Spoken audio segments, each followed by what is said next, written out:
جو اس وقت عوام کو درپیش مسائل ہیں اس کی طرف توجہ دی جائے، اور خاص کر کے جو جولرز کے مسائل ہیں اس کو توجہ دی جائے۔ نہ کوئی کاروبار ہمارا چل رہا ہے، نہ کیا نام ہے کوئی بجٹ پیش ہو رہا ہے۔ عوام نے آپ کو ووٹ دیا ہے، عوام نے آپ کو اس وجہ سے ووٹ نہیں دیا کہ آپ ایک قیدی کے پیچھے پھر کے اسے بجٹ پاس کرائیں۔ سب کو انہوں نے ٹیکسوں پہ اتنا مروا دیا کہ آج ہماری دکانیں بند ہیں، آج ہمارے بچے غریبوں کی طرح پڑے ہوئے ہیں گھروں میں۔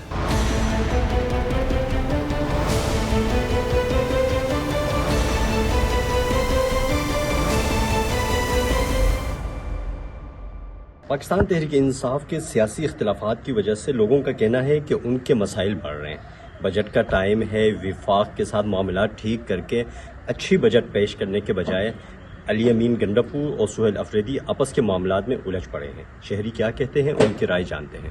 میں یہ چاہتا ہوں کہ یہ جتنے اختلافات آ رہے ہیں نا، سی ایم کے ساتھ جو ٹکراؤ آ رہا ہے اور آپس میں جو ناراض گروپ ہیں، اس کا عوام کو بہت نقصان ہو رہا ہے۔ نہ ترقیاتی کام ہو رہے ہیں، نہ کوئی کاروبار ہمارا چل رہا ہے، نہ کیا نام ہے کوئی بجٹ پیش ہو رہا ہے۔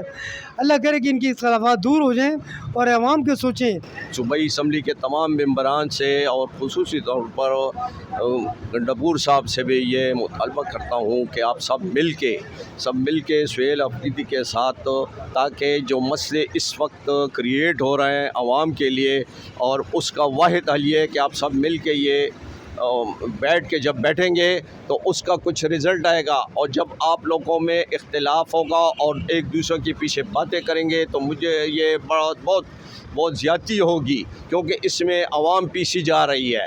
تو میں صرف ان کو یہی کہہ رہا ہوں کہ آپ سب مل کے اور اس مشترکہ طور پہ یہ مسئلے حل کریں، تاکہ عوام کے جو مشکلات ہیں یہ حل ہو۔ میں تو موجودہ صوبائی گورنمنٹ سے یہ ریکویسٹ کروں گا کہ آپ اپنے جھگڑے ختم کر کے اکٹھے بیٹھیں۔ عوام نے آپ کو ووٹ دیا ہے، عوام نے آپ کو اس وجہ سے ووٹ نہیں دیا کہ آپ ایک قیدی کے پیچھے پھر کے اسے بجٹ پاس کرائیں۔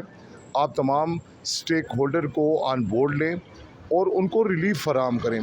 دیکھیں آج بجلی مہنگی ہے، آٹا مہنگا ہے،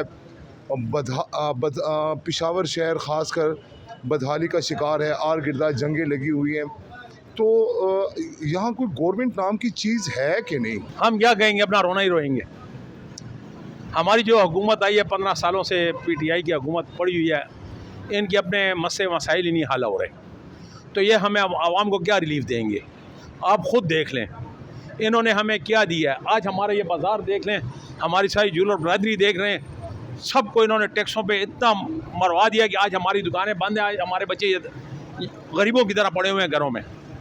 تو یہ کس کی وجہ سے ہے؟ یہ حکومت کی وجہ سے ہے، یہ اس کی نااہلی کی وجہ سے ہے، ان کی غلط پالیسیوں کی وجہ سے ہے۔ اگر ہماری حکومت ہمیں ریلیف دے، ہمیں سڑکیں بنا کر رہے، ہم سے ٹیکس لے رہے ہیں، کاغذوں میں کام ہو رہے ہیں، اربوں ڈالر روپوں کے کرپشن ہو گئے ہیں، آپس میں M P O M N A میں بانٹ دیے ہیں، اور عوام کو کوئی بھی ریلیف نہیں دے رہے، عوام کا بیڑا غرق کر دیا۔ اب بجٹ بھی پیش نہیں کر رہے، جب بجٹ پیش ہوگا تو معاملات پر پتہ چلے گا کہ کیا مہنگا ہو گیا، کیا سستا ہو گیا، حکومت نے کیا ریلیف دیا ہے۔ اب تو دیکھیں تمام تاجر تنظیمیں ٹریڈ اس طرح پریشان ہیں، کاروبار نہ ہونے کے برابر ہے۔ حکومتیں ہمیں ریلیف دینے کے بجائے ہمیں اور پھنسا رہی ہے، ہمیں اور ہی تباہ کر رہی ہے۔ دیکھیں اب معاشرہ تباہی کی طرف جا رہا ہے، نوجوان بے روزگار ہو چکا ہے، چوری چکاریاں زیادہ ہو چکی ہیں۔